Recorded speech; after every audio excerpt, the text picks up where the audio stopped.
Welcome to Man Does Tech, where I solve the problems you didn't even know you had.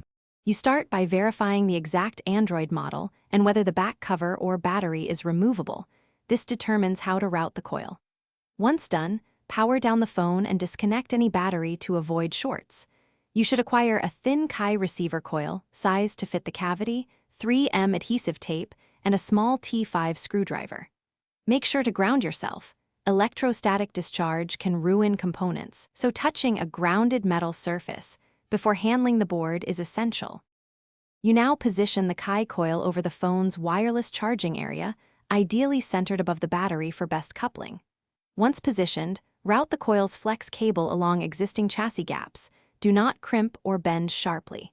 If the receiver requires direct power, carefully solder to the phone's 5V and ground pads, confirming polarity before any connection.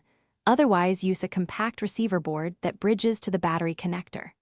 After connection, gently press the coil with thin adhesive and you finish by reassembling the phone and placing it on a certified Kai pad. Watch for the charging LED or battery current increase to confirm success. If it does not charge, make sure polarity is correct, solder joints are solid, and the coil sits centered without metal shims blocking the field. One key troubleshooting tip: if the device heats excessively, stop immediately. Insulate the coil, increase spacing from metal cases, and verify the receiver's rated current. Overheating indicates miswiring or a short. Thanks for watching. If you found this helpful, don't forget to like and subscribe.